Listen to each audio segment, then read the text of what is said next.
Friends, आज हम पढ़ेंगे क्लास 9 और 11 के लिए। आज का हमारा सब्जेक्ट है वो है बायोलॉजी। चैप्टर नंबर 4 है जिसका नाम है 10 सेल, क्लास 11 से, और इसका लेक्चर नंबर 12 है। आज का हमारा टॉपिक है जिसके ऊपर हम डिस्कस करेंगे वो है गोल्जी बॉडीज़ और लाइसोसोम। फ्रेंड्स, वीडियो स्टार्ट करने से पहले मैं आपसे एक रिक्वेस्ट करूँगा कि अगर आप हमारे चैनल पर न्यू हैं तो जल्दी से सब्सक्राइब कर दें हमारे चैनल को और बेल आइकन का बटन प्रेस करें ताकि जो भी हमारे लेटेस्ट अपडेट हो आप तक जल्द से जल्द पहुंच सके। Thank you so much. जी फ्रेंड्स, हम अपनी वीडियो पे चलते हैं अभी।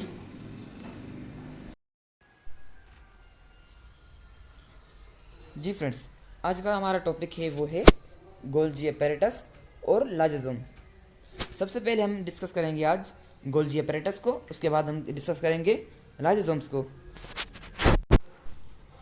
ठीक है फ्रेंड्स, तो हम सबसे पहले देखेंगे गोल्जी अपैरेटस को डिस्कवर किसने किया, लोकेट कहाँ पे करता है, फंक्शन कहाँ क्या है गोल्जी अपैरेटस का। ठीक है फ्रेंड्स, आइए हम अपनी वीडियो स्टार्ट करते हैं। जी फ्रेंड्स, गोल्जी अपैरेटस को कैमिलो गोल्जी ने डिस्कवर किया था, एक बायोलॉजिस्ट था।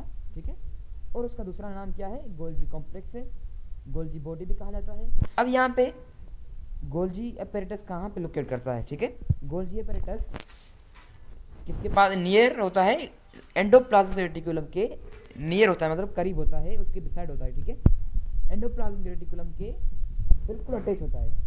कौन, एक स्ट्रक्चर होता है जिसको कहते हैं हम गोल्जी अपैरेटस। अब उसका फंक्शन क्या होता है आइए देखते हैं हम, और दूसरे स्ट्रक्चर से देखते हैं हम।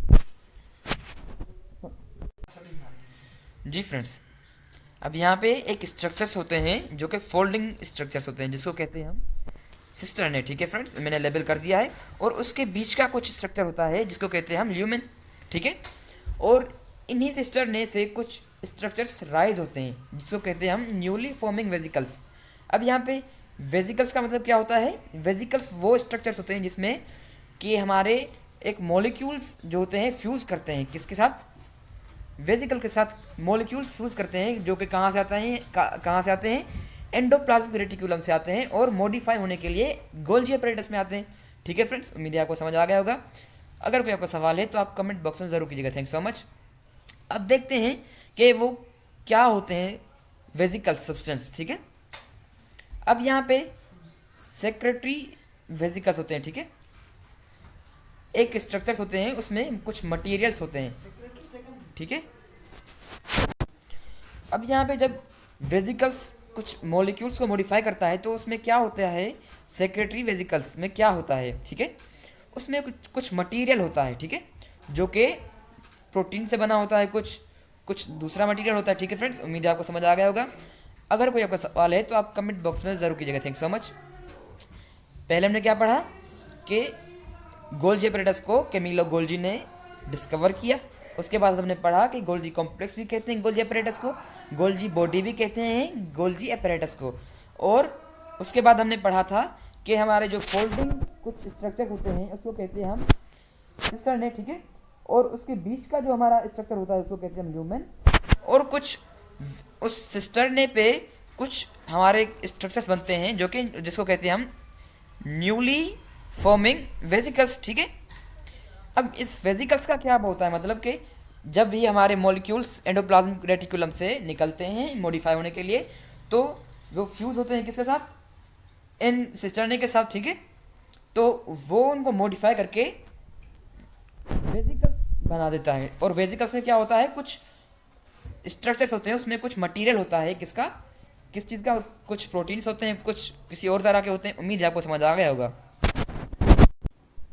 अब यहाँ पे कुछ फंक्शन डिस्कस करेंगे कि किस तरह से फ्यूज होता है कोई भी मॉलिक्यूल एंडोप्लाज्मिक रेटिकुलम से। ठीक है, और कहाँ से निकलता है। ठीक है, अब ये आपके सामने एक गोल्जी अपैरेटस है। ठीक है, ये किसके साथ होता है, एंडोप्लाज्मिक रेटिकुलम से, मैंने आपको यहाँ पे दिखाया है। ठीक है, एंडोप्लाज्मिक रेटिकुलम एक रफ होता है, एक स्मूथ होता है। ठीक है, तो स्मूथ के साथ होता है, स्मूथ एंडोप्लाज्मिक रेटिकुलम के साथ होता है कौन सा स्ट्रक्चर, गोल्जी अपैरेटस। ये गोल्जी नेटवर्क है। ठीक है, ये जो मैंने आपको दिखाया। ठीक है, अब यहाँ पे क्या होता है, कुछ स्टेजेस होती हैं। ठीक है, अब यहाँ पे जैसे कोई भी प्रोटीन बनी, ठीक है, कहाँ से बनी, एंडोप्लाज्मिक रेटिकुलम में बनी प्रोटीन, वो गोल्जी बॉडीज में एंटर होती है। क्यों, मॉडिफाई होने के लिए। ठीक है, कुछ स्टेजेस से गुजरती है ठीक है, और वो फ्यूज़ होती है किसके साथ, सिस्टरने के साथ। कुछ कुछ स्टेजेस होती हैं, कुछ लम्हे मतलब कि कुछ हमारे टाइप्स होती हैं, उससे गुजरता है कौन, प्रोटीन या कोई भी मॉलिक्यूल जो कि मॉडिफाई होने के लिए आता है, किससे, गोल्जी नेटवर्क से। फिर यहाँ पे ट्रांसपोर्टिंग वेजिकल्स बनते हैं। उसके बाद आखिर में जो हमारा एक्सक्रेटरी पार्ट होता है गोल्जी नेटवर्क का, वहाँ से हमारे मॉडिफाई ऑर्गेनेल्स या मॉडिफाई मॉलिक्यूल्स निकलते हैं और वो हमारे साइटोप्लाज्म में जाते हैं, फिर हमारी बॉडी में फैल जाते हैं। उम्मीद है आपको समझ आ गया होगा। अगर कोई आपका सवाल है तो आप कमेंट बॉक्स में ज़रूर कीजिएगा। Thank you so much.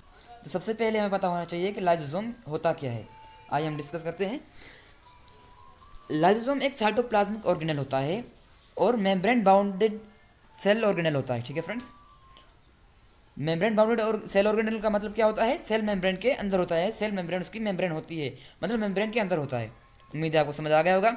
और लाइसोसोम क्या है, लाइसोसोम एक तरह का एक एंजाइम है, डाइजेस्टिव एंजाइम है। ठीक है, जो क्या करता है, डाइजेशन करता है किसकी, मैक्रोमोलिक्यूल्स की, ओल्ड सेल की, ओल्ड सेल पार्ट्स की और माइक्रो ऑर्गेनिजम्स की। माइक्रो ऑर्गेनिजम्स से क्या मुराद है, कोई भी टॉक्सिक ऑर्गेनिज्म आए सेल में उसको डाइजेस्ट करता है कौन, लाइसोसोम। कोई भी मैक्रो मॉलिक्यूल हो, मतलब कि मैक्रो का मतलब होता है लार्ज और मॉलिक्यूल का मतलब होता है मॉलिक्यूल। ठीक है, कोई भी बड़ा मॉलिक्यूल हो तो उसको तोड़ता कौन है, डाइजेस्ट कौन करता है, हमारा लाइसोसोम सेल का। ठीक है, और ओल्ड सेल पार्ट्स, कोई भी पुराने सेल्स हो जाते हैं उनके पार्ट्स को डाइजेस्ट कौन करता है, लाइसोसोम। उम्मीद है आपको समझ आ गया होगा। अगर कोई आपका सवाल है तो आप कमेंट बॉक्स में जरूर कीजिएगा। Thank you so much.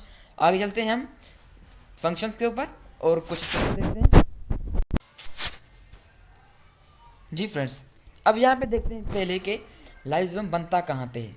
Lysosome बनता है एंडोप्लाज्मिक रेटिकुलम में, फिर वहाँ से मॉडिफाई होता है गोल्जी एपेरेटस से, फिर साइटोप्लाज्म में इंटर होता है। ठीक है, अब साइटोप्लाज्म में अपना फंक्शन प्ले करता है क्या, जैसे कि मैंने आपको बताया कि डाइजेशन का फंक्शन अपना रोल करता है, अपने प्ले करता है रोल।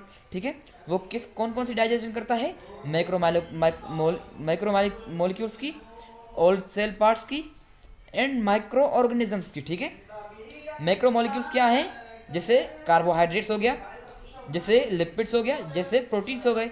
अब हमारे प्रोटीन्स होते हैं वो, जैसे हमारे कार्बोहाइड्रेट हो गया, ग्लूकोज हो गया, लिपिड्स हो गया, वो टूटते नहीं ऐसे। ठीक है, वो मैक्रो मॉलिक्यूल्स होते हैं। ठीक है, तो उनको डाइजेस्ट करने का काम कौन करता है, उनको ब्रेक करने का काम कौन करता है, लाइसोसोम। ठीक है फ्रेंड्स, उम्मीद है आपको समझ आ गया होगा। अगर कोई आपका सवाल है तो आप कमेंट बॉक्स में जरूर कीजिएगा। Thank you so much. और यहाँ पे डाइजेशन ऑफ माइक्रो ऑर्गेनिजम्स का मतलब क्या है, जैसे कोई भी वायरस आता है, कोई भी बैक्टीरिया आता है, तो उनके सेल्स को, जो कि माइक्रो ऑर्गेनिजम्स होते हैं, कोई भी ऑर्गेनिज्म जो कि माइक्रो हो, जो कि हार्मफुल हो किसके लिए, सेल के लिए, तो उनको भी डाइजेस्ट कौन करता है, लाइसोसोम।